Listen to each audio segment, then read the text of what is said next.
ప్రభు అయిన యేసుక్రీస్తు నామమునకు మహిమ ఘనత ప్రభావములు చెల్లునుగాక. పగవాని ఇంట క్రొవ్విన ఎద్దు మాంసము తినుట కంటే ప్రేమగల చోట ఆకుకూరల భోజనము చేయుట మేలు అని ప్రభువు తన వాక్యం ద్వారా సెలవిచ్చుచున్నాడు. ఇక్కడ ఇద్దరు వ్యక్తులను మనం చూడగలం. ఒకటి పగవాడు, రెండోది ప్రేమ కలిగినటువంటి వాడు. ఇద్దరు ఏదో ఒక రోజు మనల్ని భోజనానికి పిలుస్తారు. అలా భోజనానికి పిలిచే క్రమంలో పగవాడు భోజనానికి పిలుస్తాడు, ప్రేమ కలిగినటువంటి వాడు భోజనానికి పిలుస్తాడు. అలా పగవాడు పిలిచినప్పుడు వానింటికి వెళ్తాము. వాడు క్రొవ్విన ఎద్దు మాంసం పెడతాడు, కానీ లోపల మన పైన పగ ఉంటుంది. కాబట్టి వానింట క్రొవ్విన ఎద్దు మాంసము తినుట కంటే ప్రేమ కలిగినటువంటి వాడు పిలిచినప్పుడు వానింటికి వెళ్ళి ఆకుకూరల భోజనము చేయటం మేలు, లేదా కాయగూరల భోజనం చేయటం మేలు, లేదా అతడు ఇంకా ఏదైనా కారం రొట్టె ఇచ్చినా కానీ ఆ కారం రొట్టె తిన్నా మనకెంతో మేలు. కాబట్టి మనము ప్రేమ కలిగినటువంటి వ్యక్తులతో సహవాసం చేయాలి, వారి దగ్గరనే భోజనము చేయాలి. ఎందుకంటే వాళ్ళు ప్రేమతో ఏది పెట్టినా మనం తినవచ్చును, ఎంతో మేలు అని ప్రభువు తన వాక్కు ద్వారా సెలవిచ్చుచున్నాడు. ఈరోజు వాగ్దానం వీక్షిస్తున్న మీ అందరికీ ప్రభు అయిన యేసుక్రీస్తు నామంలో శుభాభివందనములు తెలియజేయుచున్నాను. ఈరోజు వాగ్దానము చదువుకుందాము రండి. లూకాసు వార్త 9వ అధ్యాయము 38వ వచనము. ఇదిగో, ఆ జనసమూహంలో ఒకడు, బోధకుడా, నా కుమారుని కటాక్షించుమని నిన్ను వేడుకొంచున్నాను.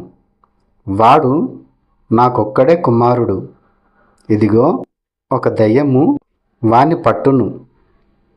పట్టినప్పుడు వాడు అకస్మాత్తుగా కేకలు వేయును.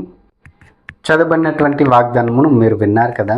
ఈ వాగ్దానంలో దేవుడు మనకేం తెలియజేయుచున్నాడంటే, మరునాడు యేసయ్య కొండ దిగి వచ్చినప్పుడు జనసమూహము ఆయనకు ఎదురుపడ్డారు. ఆ జనసమూహంలో ఒకడు యేసయ్య వద్దకు వచ్చి, బోధకుడా, నాకు ఒక్కగానొక కుమారుడు ఉన్నాడు. ఆ కుమారుని పట్ల జాలి చూపించండి, దయ చూపించండి, కటాక్షించండి అని వేడుకున్నాడు. ఎందుకంటే ఆ యజమానునికి ఒక్కడే కుమారుడు. ఆ కుమారునికి దయ్యం పడుతుంది, వదులుతుంది. దయ్యం పట్టినప్పుడల్లా ఆ కుమారుడు అకస్మాత్తుగా కేకలు వేస్తున్నాడు, అతన్ని విలవిలలాడిస్తుంది. దయ్యం పట్టినప్పుడల్లా నొరు కార్చుకుంటున్నాడు, గాయపరుచుకుంటున్నాడు, విలవిలలాడిస్తుంది. పట్టనట్టు దయ్యము అతన్ని పీడిస్తుందన్నమాట. అలా పీడిస్తున్న క్రమంలో ఆ యజమానుడు యేసయ్య వద్దకు వచ్చి యేసయ్య కరుణ కటాక్షంను వేడుకుంటాడు. నీ శిష్యులు ఆ దయ్యంను వెళ్ళగొట్టమని చెప్పాను, కానీ వారి వల్ల కాలేదు తండ్రి. అప్పుడు యేసయ్య శిష్యులపైన కోపపడతాడు. మూర్ఖతరం వారులారా, నేను మిమ్మల్ని ఎంతకాలం సాయంతును అని చెప్పి ఆ కుమారుని దగ్గరికి యేసయ్య వెళ్ళి ఆ దయ్యంను గద్దిస్తాడు. ఆ దయ్యంను గద్దించగానే ఆ దయ్యము అతన్ని విలవిలలాడించి అతన్ని వదిలి వెళ్ళిపోతుంది. అతడు స్వస్థపరచబడతాడు, బాగుపడతాడు. కాబట్టి యేసయ్య ఆ కుమారుణ్ణి లేపి ఆ తండ్రికి, ఆ యజమానునికి అప్పగిస్తాడు. ప్రియమైన సహోదరి సహోదరుడా, ఈరోజు నువ్వు ఏ సమస్యతో బాధపడుతున్నావు? అనారోగ్య సమస్యతో బాధపడుతున్నట్లయితే నువ్వు యేసయ్య యొద్దకు రా. అనారోగ్య సమస్య నుండి నీకు విడుదలను అనుగ్రహిస్తాడు. మనకు అనారోగ్య సమస్య కానీ, ఆర్థిక ఇబ్బందులు కానీ, అప్పుల సమస్యలు కానీ, ఇంకా ఏ సమస్యలైనా సరే, వ్యాపారంలో సమస్యలు కానీ, మనకున్నటువంటి సమస్యలను ఆయన పాదాల దగ్గర తెచ్చి పెట్టి మోకరించి ప్రార్థన చేసినప్పుడు ఆయన మన మొర విని ఆ సమస్య నుండి మనకు విడుదలను అనుగ్రహిస్తాడు.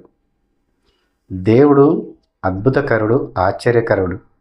ఆయన అద్భుతాలు చేసే దేవుడు, ఆశ్చర్యకార్యాలు చేసే దేవుడు, స్వస్థపరిచే దేవుడు. అంతేకాదు, మన జీవితంలో గొప్ప గొప్ప అద్భుత కార్యాలు చేసి మనల్ని ఆనందింపజేసే దేవుడు కూడా. మనం ఆ సమస్యల నుండి విడుదలను పొందాలని ఆయన ఆశిస్తున్నాడు. కాబట్టి మన చింత యావత్తు ఆయన మీద వేయాలి, మన భారము ఆయన మీద వేయాలి. ఇక్కడ చూడండి, ఒక తండ్రి కుమారుని పట్ల ఎంత ప్రేమ కలిగి జీవిస్తున్నాడు, ఎంత బాధ్యత కలిగి జీవిస్తున్నాడు. ప్రతిరోజు దయ్యం పడుతుంది, వదులుతుంది. కింద పడేస్తుంది. అతని నోటి గుండా నొరువు కారుతుంది. అతని విలవిలలాడిస్తుంది. ఎంతగానో బాధపరుస్తుంది. ఆ బాధను తండ్రి చూడలేకపోయాడు. ఆ కుమారుడు పడే యాతన ఆ తండ్రి చూడలేకపోయాడు. యేసయ్య మాత్రమే ఆ కుమారుని బాగుపరచగలడు, స్వస్థపరచగలడు, ఆ దయ్యము నుండి విడుదలను అనుగ్రహించగలడు అని ఆ తండ్రి నమ్మాడు. కాబట్టి యేసయ్యను ఆశ్రయించాడు. కాబట్టి ఈరోజు కూడా మనము యేసయ్యను ఎందుకు ఆశ్రయించకూడదు? మన సమస్యలతో మనం ఎందుకు బాధపడాలి? ఎందుకు ఇబ్బంది పడాలి? కొంతమంది అనారోగ్య సమస్యలతో బాధపడుతూ నానా విధాలుగా ఆయా హాస్పిటల్ చుట్టూ తిరుగుతూ వ్యర్థమైన ఖర్చులు చేస్తుంటారు. యేసయ్య ఉన్నాడు, ఆయన స్వస్థపరచగలడు, బాగుపరచగలడు అని నమ్మరు. కాబట్టి మనం దృఢంగా ఆయన నమ్మినప్పుడు, మనము ఆయన పట్ల విశ్వాసం ఉంచినప్పుడు, ఆయన ఎదుట మోకరిల్లి ప్రార్థన చేసినప్పుడు మన సమస్య నుండి మనం విడుదలను పొందుకోగలం. ఈ విషయాన్ని ప్రతి ఒక్కరు గమనించాల్సిందిగా ప్రభువైన యేసుక్రీస్తు నామములో మిమ్మల్ని కోరుకుంటున్నాను. ప్రార్థన చేసుకుందామండి. ప్రతి ఒక్కరూ తలలు వంచండి. పరలోకమందున్న మా తండ్రి యేసయ్య, నీ ఘనమైన నామం కొద్దినాలు తండ్రి, స్తుతులు తండ్రి. యేసయ్య, ఈరోజు ఈ వాగ్దానం ద్వారా మీరు మాతో మాట్లాడినందుకై నీకు వందనాలు నాయన, స్తుతులు తండ్రి. యేసయ్య, దయ్యం పట్టినటువంటి కుమారుడిని అయినా మీరు ఆ దయ్యం నుండి విడుదలను అనుగ్రహించారు. ఆ కుమారుని స్వస్థపరిచారు. ఆ తండ్రికి అప్పగించారు. నీకు అసాధ్యమైంది ప్రభు ఈ భూమి మీద ఏది లేదు తండ్రి. ప్రతి సమస్య నుండి నాయన మీరు ప్రతి ఒక్కరికి విడుదలను అనుగ్రహించగలరు. అయ్యా, ఇంకా ఎందరో నాయన సమస్యలతో బాధపడుతున్నారు. నీ దగ్గరికి తీసుకురాలేకపోతున్నారు, మోకరించలేకపోతున్నారు, తమ సమస్యలను నీ ఎదుట పెట్టలేకపోతున్నారు. అలాంటి వారిని నాయన మీరు దర్శించండి, కనికరించండి, కృప చూపండి. వారు కూడా నాయన తమ సమస్యలు తెచ్చి నీ ఎదుట పెట్టి మోకరించి ప్రార్థన చేయటకు సాయం చేయండి. ప్రతి ఒక్కరికి నాయన సమస్యల నుండి, ఆర్థిక ఇబ్బందుల నుండి, అప్పుల బాధ నుండి, అనారోగ్య సమస్యల నుండి విడుదలను అనుగ్రహించండి. నువ్వు గొప్ప దేవుడవు నాయన, అద్భుత కార్యాలు, ఆశ్చర్యకార్యాలు చేసే దేవుడవు నాయన. నువ్వు ఉండగా మాకెందుకు నాయన చింత? మేము మా చింత యావత్తు మా భారముని బలిష్టమైన హస్తాలకు అప్పచెప్పుకుంటున్నాము. యేసయ్య, మేము సంతోషంగా ఆనందంగా నీ అందు మేము నిలిచి ఉండి జీవించుటకు సహాయం చేయండి. ఇంకా అనేకులు నాయన పాపంలో జీవిస్తున్నారు. వారు కూడా నాయన తమ హృదయంలో నీ వైపు త్రిప్పుకుంటూ సాయం చేయండి. ఈ వాగ్దానం చూస్తున్న ప్రతి ఒక్కరినైనా మీరే దర్శించి కనికరించి కృప చూపమని వేడుకుంటున్నాం తండ్రి.